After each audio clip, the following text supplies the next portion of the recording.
to another Too Much Effing Perspective rock and roll recreation, where we replay one of our effing favorite episodes from the past. I'm your host, Alan Keller. And I'm your co-host, Alex Hoffman.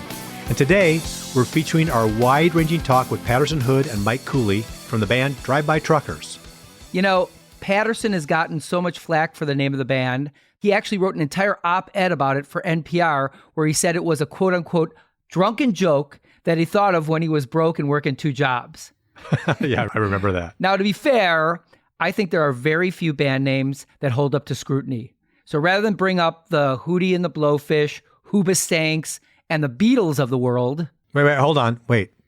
Did you say the Beatles? Yeah, I don't think they get enough criticism for that name. That is a really bad pun. I mean, it's awful. I think it was probably they love Buddy Holly and the Crickets, so they wanted to pick another insect, and they picked one that they could change cleverly, they thought, into Beatles, as in the beat. And it's even worse considering how many good band names were still available at the time, like Cheap Trick, Sex Pistols, Meat Puppets, The Talking Heads, Falling Melindas, The Vainglorious. Oh, that last one's a really good one. Actually. Yeah, I think so too. It's actually the best thing about that band. Right. In any case, Alan, have you ever been embarrassed about a band name that you'd come up with? I thought my first band had a pretty bad name, Bumstead, which I'm not even sure. It must have been a takeoff of Blondie, but we had nothing to do with Blondie. We didn't even cover Blondie, and I didn't look like Blondie. Yeah, you look more like Chris Stein, actually. Is that an anti-Semitic comment? Not as Jews all look alike, especially me and Chris Stein. But I'll tell you something about band names. Looking at my band names, they got progressively better. My second band was called the Goners. My third band was Women's Liberace, which my friend Camo actually came up with and was written up in the Rolling Stone as one of the best new band names the year, probably 1990. Yeah, clever. That was a good one. And then there was the Falling Melindas. Mm-hmm. Well, what about you? What are your favorite band names? And I'm warning you now, you better not say Big Head Todd and the Monsters, Limp Bizkit, or Toad the Wet Sprocket, because I will quit the podcast right now. Let's see. What do I like? I like Kings of Leon. Those guys named that after their grandfather, which I think is pretty cool. Bronski Beat, I love. That just always sounds really cool. And then real straight and simple, like the Killers. And then there's, of course, Spinal Tap. I think that's a pretty effing good name. I think even Patterson Hood would agree it beats Drive-By Truckers. Yeah, well, let's see. Let's travel back in time to September 9th, 2021, when we first published our conversation with Patterson and Mike on what turned out to be our most popular episode so far. Yay. So stick around, and we'll be back after a short break.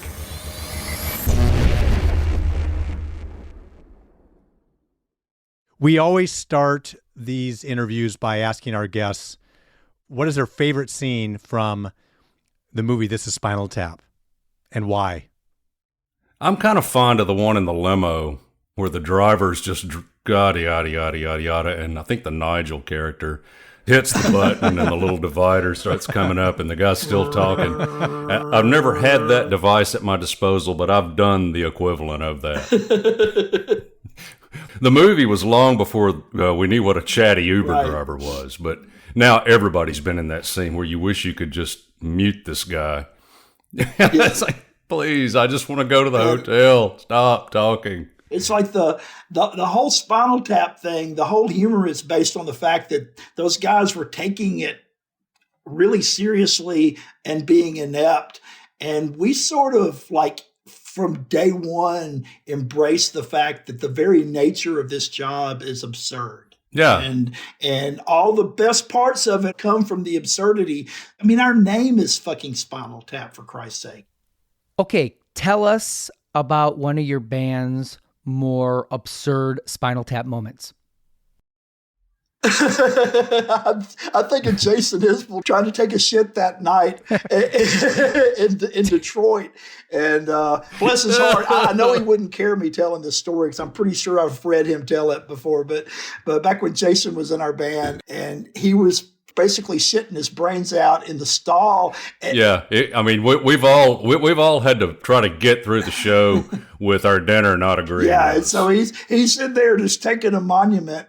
And the guy somehow, I guess, had either seen him walk in or recognized his boots. God forbid, I don't know. For some reason, the guy outside the stall knew it was him and started like engaging him in conversation. And Jason's like, "I'm sorry, man. I'm really just trying to take a shit." And it completely wigged him out.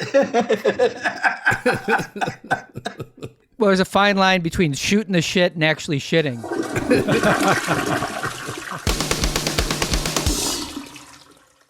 Patterson, you let me know that today is the literal 25th anniversary of Drive-By Truckers. Yeah, which is almost anticlimactic because Cooley and I, we're hitting like 36 years of playing together in a couple of months. But I thought we had passed 25 a couple of years ago. I don't know. Yeah, I think last year should count as like 10 years anyway, in every way. Haven't you guys been in 4 bands together? Yeah. What were those bands called? Well, the first one was Adam's House Cat, and that was the big one. We did that for 6 years, and that was like where we both kind of sort of learned how to be in a band. Adam's House Cat was way more Spinal Tap than Drive-By Truckers. Yeah. Totally. we still thought this was something you should take somewhat seriously. Yeah. And as soon as you realize it's not, it gets a lot more fun. Yeah, this is all true. Our second was just a duo. Basically, the band broke up and we didn't get the memo, so we just kept playing together. And we were a duo. We called it Virgil Kane. All these bands were wildly unsuccessful. Then there was a third band that we ended up kind of... May I ask if this is Horse Pussy? This was Horse Pussy. And Everybody loves Horse Pussy. I got to ask this. Did Horse Pussy and Ass Pony ever do a double bill? No. We didn't have a hair on our ass for not playing a show as Horse Pussy. It was just a name that we thought was funny, and it was. Oh, yeah. And we should have just called a band that and played at least one show. I'd love to just still have a flyer in a frame. So that's not a real band? That was just a band. We were a band at the time, and we called ourselves Horse Pussy for a couple of days and never actually booked a gig under that name. Yep. And then there was like a break during which time I lived at my mom's house at 29 and wanted to jump off a bridge. Moved to Athens, Georgia, and my life kind of turned around. I started trying to put together this band that I had in my head. And the big part of that was I wanted to play with Cooley again. And so I was basically trying to put together a band that I thought he would maybe want to play in some. And that became Drive-By Truckers. And that was literally 25 years ago today. I saved up some money and I bought a day of studio time. And I invited some musicians I had met in Athens, half of whom had never met Cooley before that day. And Cooley drove in from where he was living. He was living in Birmingham, I think, at the time. And we got together and we recorded 5 songs, 2 of which became a single that was the first thing we ever put out. And now is a collector's item on eBay. And I don't think I have one. If you don't have one, I'll give you one. Oh, cool. I've got 3. And you recorded 5 songs that day? Yeah, 5 songs that day. Yeah, you guys like the Ramones of the South. Yep. And then one of those songs ended up on our second album. And that was sort of the magic take when I knew that we had something. It's like, this is kind of cool. I like this. This is going to be fun. You know, no one got paid. It was all like beer and pizza. And at the end of the day, I was like, hey, everybody would like to play a show or 2. I'll book a couple things. And that was it. That was how it started. How do you guys relate to each other? Is your band a democracy? Is it a dictatorship, or is it a anarcho-syndicalist cult? What is it? It depends on what needs to get done. It works real well at this point. It hasn't always, but it works real well at this point. If someone has a big opinion about something, everyone's pretty much like, oh, that must be important because someone has a big opinion about that. You know, I generally try not to piss him off. And I try not to get pissed off. Yeah. You know, there's a bit of a hierarchy because he and I have been together for so long. And then Brad, our drummer, he's still relatively new at like 22 years, 23 years. And and I mean, the really new guy in the band, we're hitting a decade with. So it's been super stable for the last 10 years after years of, there was like 10 years of total chaos and drama and all kinds of bullshit. And then we kind of came out the other end of it, and it's been like kind of like Spinal Tap. Yeah, it's been very fun. It's been very, very fun. I think the secret to us getting along is we just basically call each other by the most horrific names we can think of whenever we see each other. And so there's no pin-up bullshit. Has one of you ever said about the other, we shan't work together again? Probably.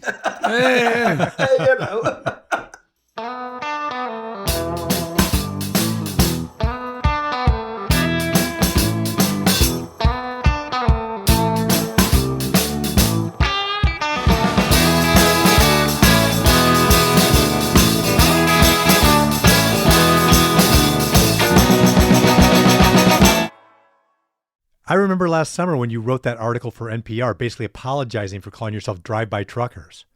Why did you feel like you needed to do that?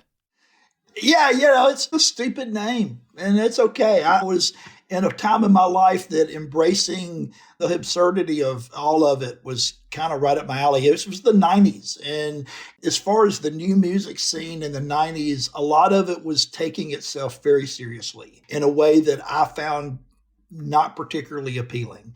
After Cobain died, all of a sudden it started to sound like everybody was trying to sound like Nirvana without being half as good. And they all had these like super serious sledgehammer kind of names. And so the idea of something kind of stupid was fine with me. All I was listening to at that period in my life was old-timey country records and old soul records. And then I was really into hip hop. The Atlanta thing was just starting up, and Outkast and bands like that were just putting out their first records. And I loved all that. And so it was just kind of a play on what I was into. I was like, gangster rap, which was something it was called at that moment in time, and I was listening to old truck stop tapes of Red Sovine. It was like, drive-by truckers, I bet we could sell out the Star Bar with that name. And we did. The first time we ever sold out a club in our lives, it was like a tiny room, 250 probably, but we'd fit 350 in there. I'd spent a couple years working in clubs. I sort of knew what worked. I knew what not to do as far as the stupid shit that annoys club owners and the people who are going to be paying you at the end of the night. I'd kind of figured out that, okay, if people come to see you and they drink a bunch of beer, the club owner is going to love you whether you're good or not. And so people came to our shows and they drank a lot of beer, and the club owners loved us. And in those early days, night after night, we'd get told, man, there was only like 40 people here, but goddamn, they drank like 300 people. It was great. When can you come back? And so we just kept coming back. And then the next time there would be 300 it was people. It was performative drinking for a lot of years. My band, unfortunately, was a teetotaling band, and we were sponsored by Lipton, and the club owners didn't really appreciate it very much. Hello, cruel world, you big fat liar. Here's a wolf in cheap attire. Obviously, Spinal Tap went through drummers like toilet paper, right? We went through bass players. It was bass players for us. Well, your band is kind of like a revolving door of people. In the beginning, it was. Partly because I didn't know anybody. I mean, when I started this band in Athens, I was like super low man on any totem pole of the musical hierarchy of that town. I was a sound guy at one of the smaller clubs. I'd made some friends who all played in multiple bands that were way more successful than anything I'd ever done. And so they were kind of doing me a favor. It's like, hey, I booked a day of studio time. You want to come over? I'll buy beer. And it's like, oh, yeah, sure. And they'd all heard my songs by that point because I'd probably opened for all of them's various bands solo by that time. Cooley drove over and we had fun, and then we just kind of kept it going. Yeah, there were 6 people in that original lineup. So if there was a show, I didn't make all the shows because I lived 4 hours away. Every now and then it would be all 6. Sometimes it would be 4. Sometimes it might be 2. Under the name Drive-By Truckers? Yeah. Like it would be, and that's really different. I've never heard of that before. Yeah, well, it's branding, man. You start with the brand, and then you build everything else around it.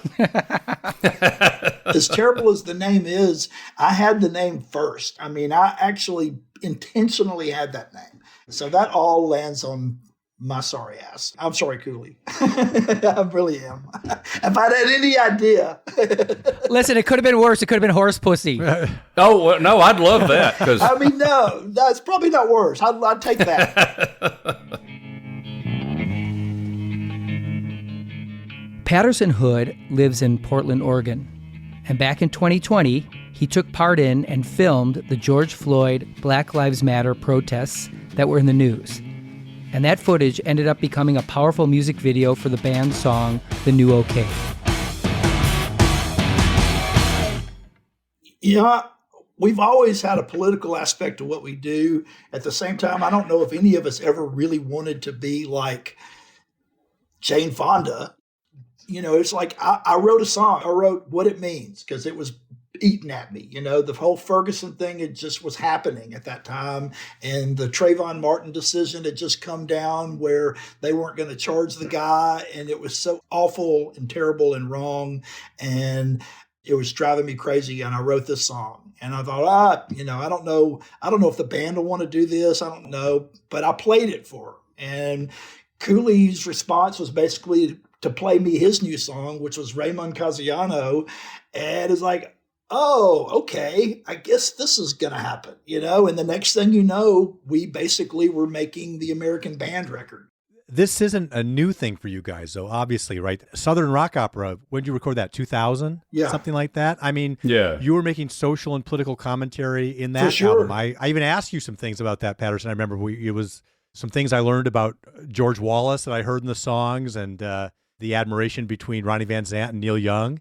I think I said to you, are you making that stuff up or is that actually factual? So I think you've made a commitment to that for decades. Yeah, I was really scared making that record of saying something that I couldn't back up, particularly in relation to the Wallace stuff. I was like reading books and taking notes, and I wanted to make sure the thing I said about Wallace winning in 82 with over 90% of the black vote, I wanted to make sure that was true because that's a big thing to say. It's like, what? Because it sounds so absurd unless you know Alabama history, and then all of a sudden it kind of makes sense because the guy running against him was so fucking terrible that the average black voter knew, at least they knew what they were getting with George Wallace. He had already kind of denounced his old ways, and he was courting the black vote by 1982. You couldn't win without it by that time. And so, we wrote a song about him going to hell, and that was the reasoning why he was in hell, is because he was that guy, because he was willing to sell out in order to win. And so I want to make sure that I wasn't full of shit on something like the 90% thing or whatever. If someone called us on it, then our whole record, it didn't work. Well, first of all, I'll tell you something. In 1988, my band Women's Liberace, talk about a stupid band name. That's awesome. Love it. We put Damn, Cooley. Why didn't you think of that? we were on a Rolling Stone list for the best new band name. Not best new band, but best new band name. I told you. But anyway, Women's Liberace was a Milwaukee band, and we have a connection to George Wallace in that his assassin, Arthur Bremer, was a hometown boy. Right. So when Wallace, I guess, retired from public life in about 1989 or 90, I wrote a little kiss-off song to him called Good Riddance that was on Women's Liberace's 8-song tape, Adam and Naive. Huh. One final Wallace thing. Speaking of Spinal Tap, this is better than anything in Spinal Tap. I actually saw George Wallace on stage in Birmingham, Alabama with the Commodores, minus Lionel Richie, because he had already left the band. And the Commodores sang to him once, twice, 3 times a Governor. I swear to God. Oh, my Wow. goodness. So, top that, Nigel.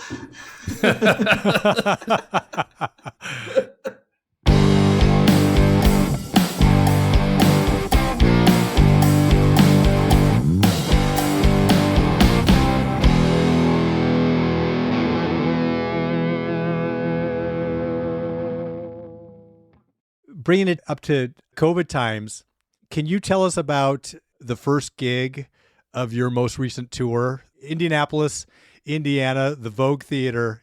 Oh yeah. We were 2 songs into sound check, and our tour manager basically told us that we were going home. Yeah, that day and the couple of days after Were like terrible. Yeah, really strange. Looking back on it now, because we were kidding ourselves a little bit. We were in denial about what this was actually going to be. We may have to cancel 2 months of our tour. A few weeks. It could be 2 months, dude. It could actually be 2 months. Right. What are we going to do? It could be all summer. And honestly, when I left the house, I wasn't feeling good about finishing that tour. And by the time we got to Indianapolis, the rest of that tour was canceled, and they were dropping like flies. Everyone was on a different page too, right? I'm a writer, and I had a WeWork space. And I was the first person to say, hey guys, you can't have mugs and utensils just lying around. There's this virus out. Yeah. I said, guys, you're going to infect everybody. And everyone was on such a different page. I mean, that's kind of part of the problem. There's people, they won't get a fucking shot. And that's not any one group either. Yeah. It's not even owned by any one ideology. No. We can't even just make fun of the Trumpers on that. No, not completely. I saw this woman on the news. Actually, she was a doctor. I have no idea what kind of doctor, but she said that the vaccine had magnetized her and that forks stuck to her face. I know one way a fork will stick to you. Totally. I thought if she's doctor, I called her Dr. Kevorkian. Yeah. Which could be a name for a band. The Kevorkians.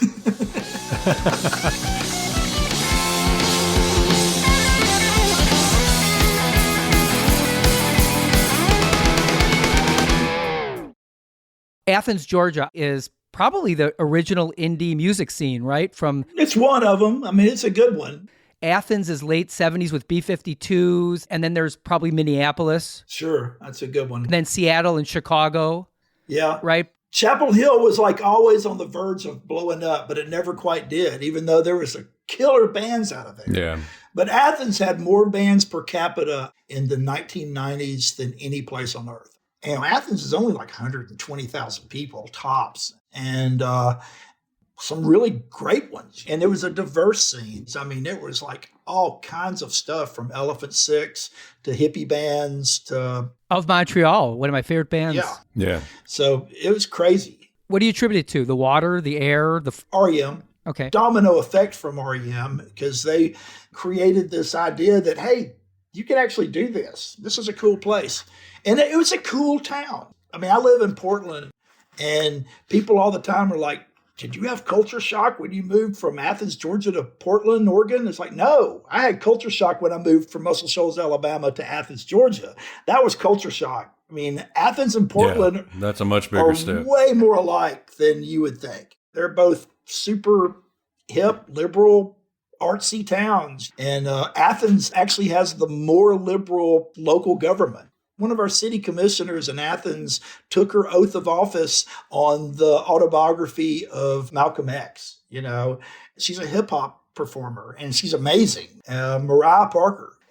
Athens is cool. Was it camaraderie between the bands? Was it competition? What was the vibe? It was mostly camaraderie. It was very little bullshit. There's always going to be a little snobbery about genres or subgenres or whatever, But I mean, at any given time, the drummer in one band's probably the drummer in other bands. The drummer in the Drive-By Truckers in the beginning, he was in several bands, including a band with his brothers. And we started using Brad whenever Matt couldn't play a show. We'd use Brad. And then after a point, it got to where we were using Brad more than Matt. He's been our drummer ever since. It was a fun scene, and it still is. I'll be in town and I'll go out one night and just stumble in and see some band in front of 20 people, and then think, God, that's a cool band. It's like, it still happens. Were you influenced by any of the 80s Southern rock bands? Like, I was a very big Jason and the Scorchers fan. Oh, we love them. Oh, yeah. I love Jason and the Scorchers, yeah. I know we loved the Georgia Satellites too. I mean, they were an 80s band. They were cool, Yeah, they were great. They were way better than that one song that they're famous for. I mean, it's like their other stuff. Keep your hands to yourself. Yeah, know? right. I mean, it was a great single, but it was a lesser song. Battleship Chains, man, that's some great rock. Yeah, they were a great live band. What about John Hyatt? Love John Hyatt. Yeah, I love John Hyatt. He has a brand new record with Jerry Douglas. They have a new record together. Yeah. And, his daughter Lily is incredible. Right. Toured with her.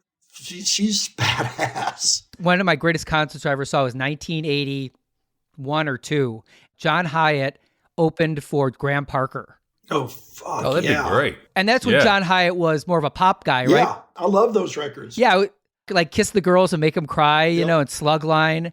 Yeah, he was great. I mean, that Bring the Family album is one of my favorite records. And Slow Turning, too, are two of the best records I love Slow Turning of all time. Yeah, both of those together are fantastic. Yeah.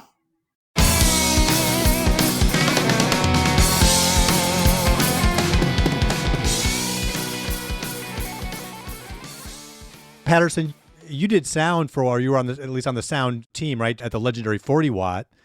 And I was with several bands that went through there. Radiohead played there, Bodine's played there, and I know for a while Barry Buck, Peter's ex-wife, owned the place. I don't know if she still does. She still owns it. Yeah.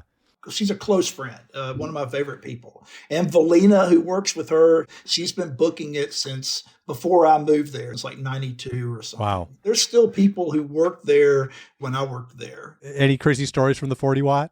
I mean, yeah.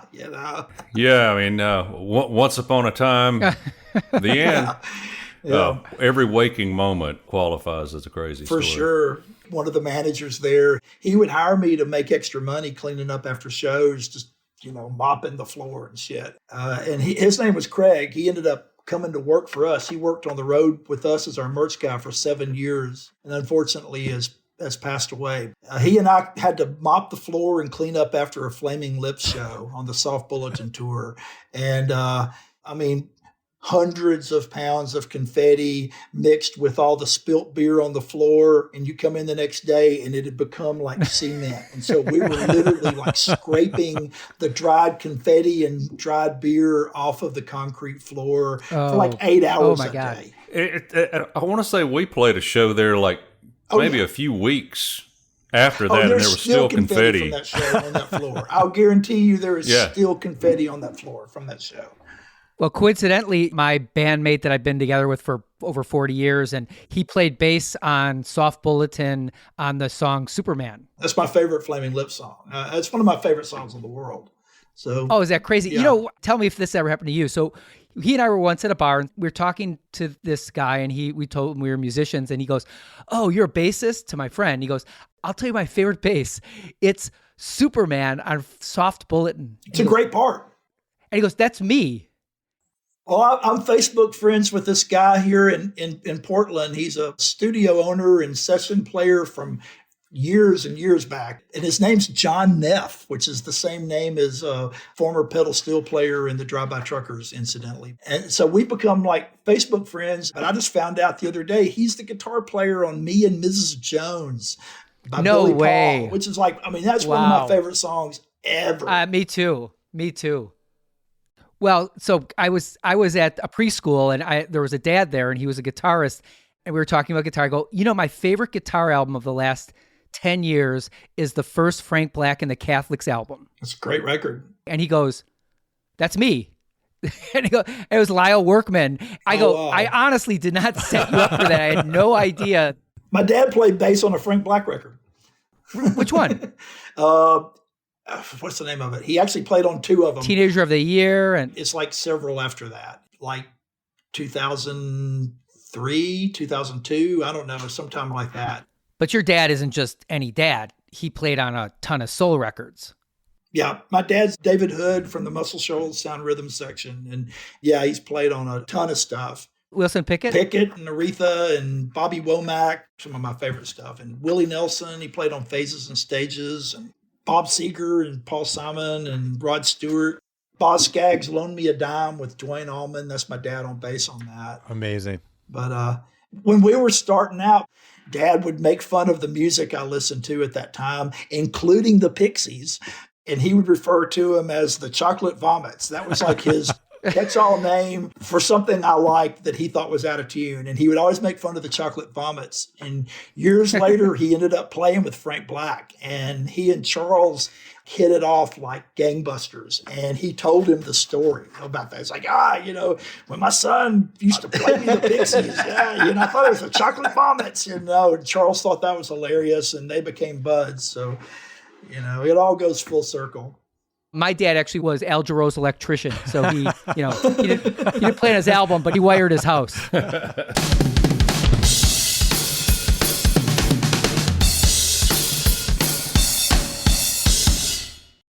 Cooley, you said that Drive-By Truckers have some gigs booked for later this year. Yeah. What's that look like? Yeah, I will leave in 5 weeks and 4 days. That's how it feels. To be precise. Yeah, I haven't counted down anything like that since I got my driver's license. Me too. I'm almost afraid to believe it. I'm still in that state where, is it real? Is it really going to happen? It's I had a question, like the movie The Hurt Locker. Yeah. Remember, he comes back from Iraq and he just can't adjust. And I know a lot of musicians like that. They live for the road and they don't know how real life is, right? How did you guys feel about being laid up for that long? It sucked. Was it hard? Yeah, absolutely. It took a toll on our mental health, no doubt about it. Absolutely. I think here in this part of the country where nobody gives a shit, that was another thing that was so hard, was because people who do what we do were pretty much the only ones that were still sidelined for the last 10 months. Almost everybody else was back at work under some form or another, little inconvenience here or there, but touring performers were the ones that were going to be down for the count for the duration. Yeah. Well, let me ask you this, Cooley, because you mentioned the mental health impacts. Those have been profound.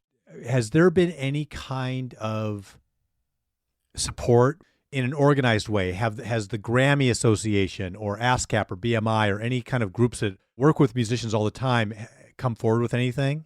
Sure, I haven't sought it out, but yeah, there were a number of groups that were trying to help everybody weather it financially, because people who do crew work had no income. Yeah. Right. They worked by the tour.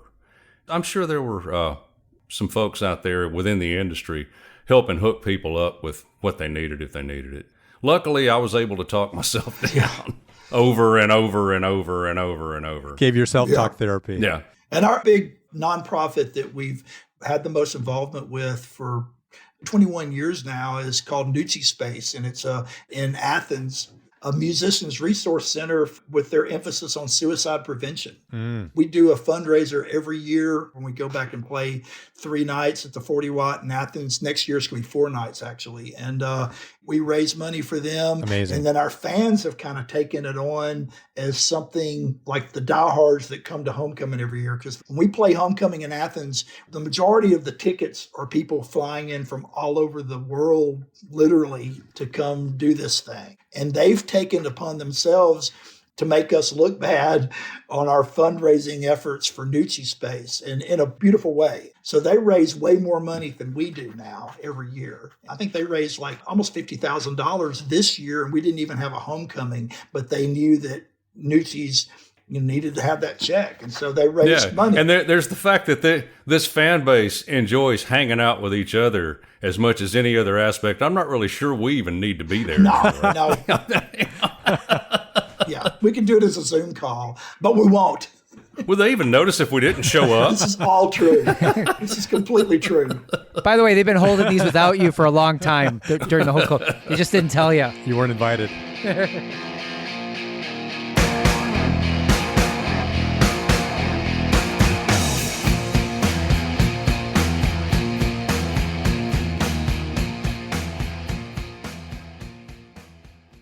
In our careers, we end up opening for people that we really admire. Who are the people that you got to meet that were particularly meaningful to you? Booker. Yeah, Booker. Booker T. Jones is just the one. That was definitely like one of the highlights of my life, was making a record with him. And then touring with him. Touring with him was even better than making the record, because we made the record, we'd never met him. Oh, wow. We literally met him on the first day of recording, and we only had 4 days to record together. And so there was a certain amount of shit and bricks because we got to get this done really quick with this person we've never even met before that we look up to like on the highest degree. And over the course of those 4 days, we became, I think, a different and better band. It was one of the most amazing experiences of my life. He taught us more about ourselves and about our band, I think. You know, it's like amazing. And Patterson, you told me that Mike Mills has been a good friend and supporter. Oh, yeah. Wonderful. Wonderful. All the REM guys have been, you know, lovely to us. I'm friends with Peter Buck, too, who is my neighbor. So, yeah. This has been great fun. Where can people get the latest on your music, your tour dates, all that sort of stuff? There's a drivebytrucker.com. That'll take you to most anything. Yeah, and I'm sure probably 1,000 different Facebook places too. And he and I have a duo we call the Dimmer Twins, and we're actually doing some. That's a good name. That's one of our better ones. That's the good one. Yeah, I like that one. What is it again? The Dimmer Twins, not to be confused with the Glimmer Twins, Mick Jagger and Keith Richards. Oh, the Dimmer Twins. Yeah, we're the Dimmer Twins. I mean, right now we're booked through June of next year, including Europe. We're coming out here to the West Coast in February. And so, yeah, come look for us. We'll have a ball. Well, that sounds great. Thank you, Cooley. Yeah, sure. Thank you, Patterson. Good luck with the year ahead. And Patterson, I'll see you in the backyard. Good meeting you guys. Thanks a lot. All right. Take care. Take care. Bye-bye. We hope you enjoyed this special rock and roll recreation. I hope it inspires you to like, follow, and subscribe to our podcast, where you can tap into our other great episodes with members of Garbage, The Pixies, Slater-Kinney, Old Crow Medicine Show, OK Go, Fountains of Wayne, speaking of other great band names, and even comedian David Cross, artist Shepard Fairey, Modern Family's Julie Bowen, and many, many others. You can find our entire catalog on Apple Podcasts, Spotify, or wherever you listen. Although it would be as great as having armadillos in our trousers, this podcast is not affiliated with This Is Spinal Tap, and no person or entity connected with the film has sponsored or endorsed its content. This podcast is not affiliated, sponsored, or licensed by Authorized Spinal Tap LLC or Century of Progress Productions.